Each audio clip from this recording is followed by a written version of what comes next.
Oi, gente, é um vídeo bem importante que eu estou fazendo agora para salientar algumas coisas que não são, ou são, porém deveriam ser tratadas com mais seriedade no que diz respeito à educação física.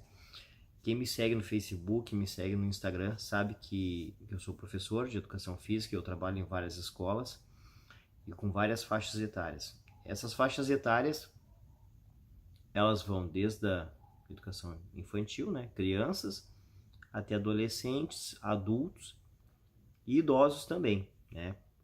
Eu trabalho com ensino fundamental, séries iniciais, finais e a EJA. No que diz respeito à EJA, são várias idades, né.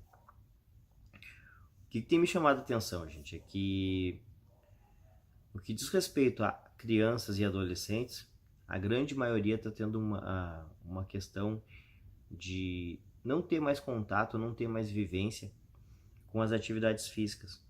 Quando eu falo de atividades físicas, eu não estou falando do brincar propriamente, mas sim da atividade física mesmo, daquelas valências que muitas vezes deveriam ser trabalhadas na educação física e elas não são, né? Porque se criou uma ideia que a educação física é o brincar. É o brincar, ou quando não é brincar, é jogar bola.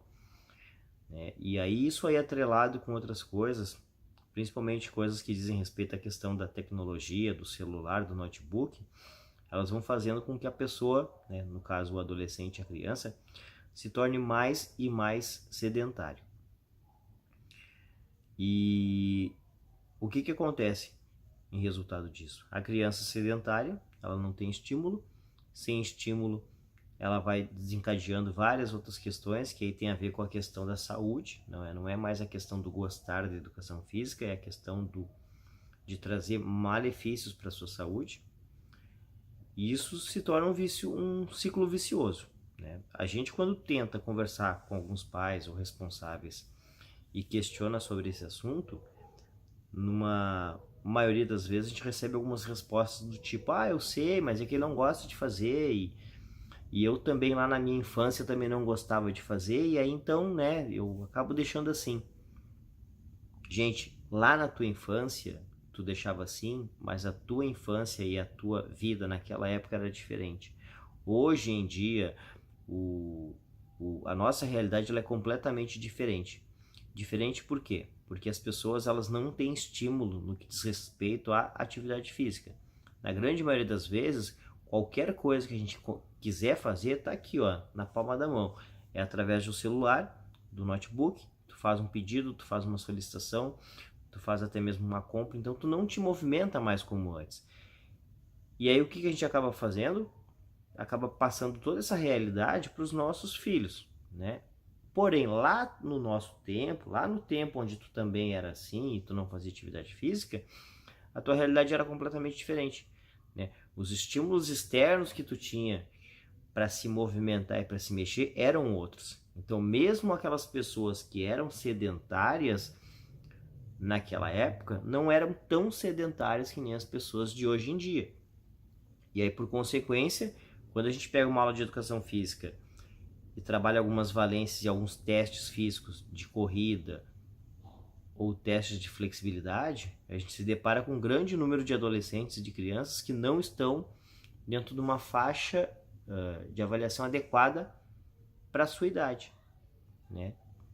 Por não estar dentro dessa faixa, desse padrão que seria o aceitável no que diz respeito a ter saúde ou não, a criança ela pode desencadear doenças, né?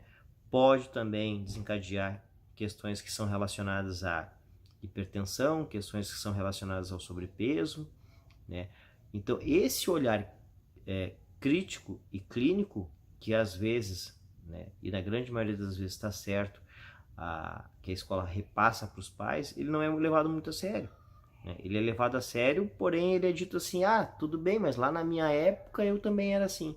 Bom, a gente não pode comparar gerações, a gente tem que entender o seguinte: na minha época era assim, mas nessa época é assado, e nesse caso em específico não vai ser como era na minha época. Eu preciso ter alguma atitude que mude isso. Um dado muito interessante, né?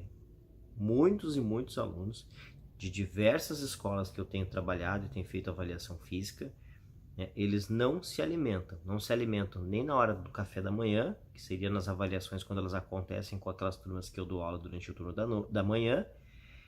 E muitos alunos no turno da tarde também não se alimentam. Isso quer dizer o quê? Esses alunos eles acordam por volta de 11 horas da manhã, meio-dia, estão de jejum, né? E aí fazem o seu ritual de higiene pessoal, vão para a escola e ainda estão de jejum, né? E quando a gente faz uma fala com os responsáveis nesse sentido, tentando sinalizar que é um problema, isso é uma coisa que pode desencadear outras questões que são relacionadas diretamente à saúde, a nossa resposta nova, a resposta que a gente tem novamente é a mesma. É a resposta que age ou que chega para nós da seguinte maneira: bom, mas é que ele não gosta de comer, né? Então o que eu vou fazer? Pessoal, não gosta de comer é uma coisa. Tu, enquanto adulto, né, responsável, maior de 18 anos, tu tem total autonomia sobre a tua saúde. Então, se tu não gosta de comer, tu não come. Só que tu sabe que vai ter resultados, vai ter consequências e essas consequências elas vão gerar algum dano para a tua saúde. Uma criança e um adolescente que tu deixa ela mesma agir dessa forma e escolher o que é o certo e o que é errado e se ela pode ou não se alimentar, tu tá automaticamente, tu tá dando um gatilho para que ela dispare e, na grande maioria das vezes, não vai ser a decisão correta que ela vai tomar, né? Uma atividade física, quando ela é realizada numa pessoa que está de jejum, é bem provável que não vai dar muito certo, né?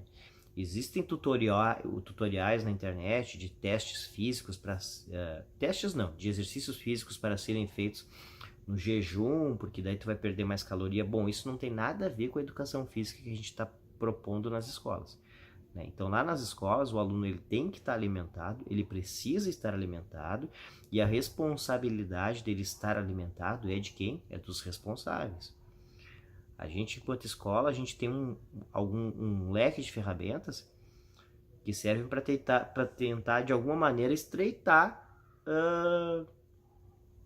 que isso aconteça, né? A gente oferece o alimento, a escola disponibiliza o café da manhã, a escola disponibiliza o café do intervalo, do recreio, a escola disponibiliza o almoço, né? Disponibiliza o café da tarde. Só que se o adolescente ou a criança ele não vai lá e não come ou ele não quer, a responsabilidade não é da escola, a responsabilidade é de quem?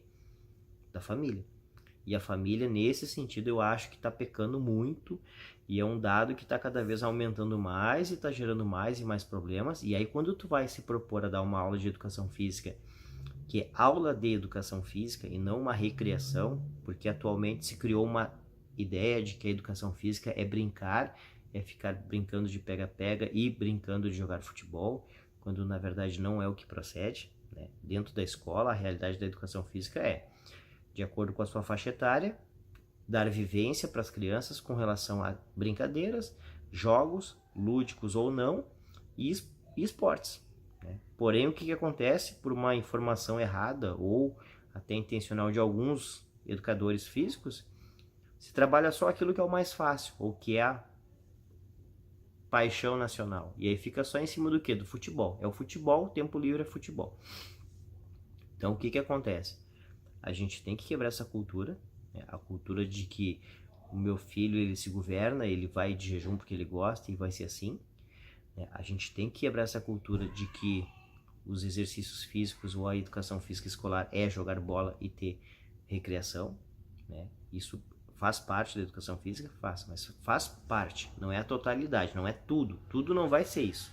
Isso é só uma parte disso. Na verdade, é uma parte muito pequena disso.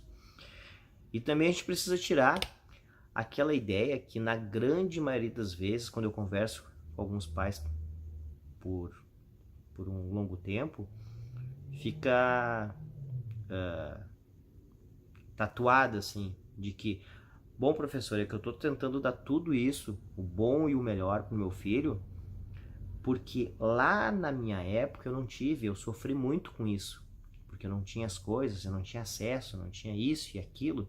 Então hoje eu tento dar do bom e do melhor para o meu filho. O que acontece? Esse é o meu entendimento, tá? Muitas pessoas podem daqui a pouco me julgar e dizer que eu estou errado. É uma opinião. Mas eu penso da seguinte maneira: se hoje em dia tu é aquilo que tu te tornou, uma pessoa com caráter, uma pessoa do bem, uma pessoa que batalha, que vai atrás, que corre atrás dos objetivos, isso só acontece por um motivo. Porque de repente lá no teu passado, tu teve a frustração, tu teve as questões onde tu teve que aprender a negociar e a correr atrás, tu teve o não como resposta muitas vezes, tu teve dificuldades e tu teve a superação para conseguir, né, ir atrás de tudo aquilo que tu tinha vontade.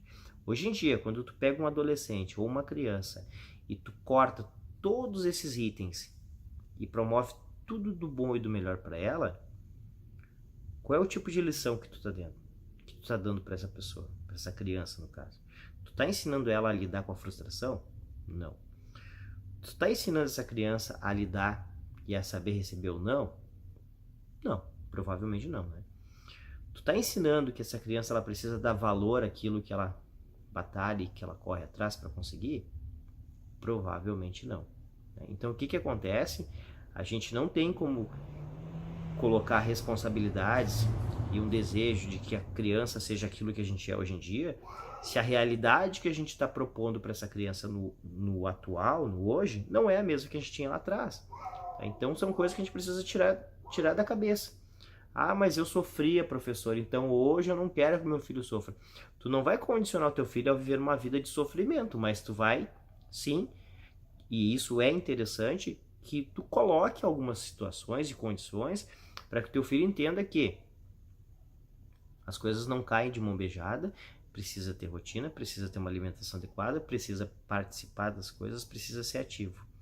Do contrário, o sedentarismo ele vai tomar conta, a questão das redes virtuais vai permanecer, os jogos no celular vão continuar, né? E cada vez mais e mais e mais a gente vai ter crianças e adolescentes frustrados na questão física, na questão cognitiva, na questão motora, enfim, em várias questões.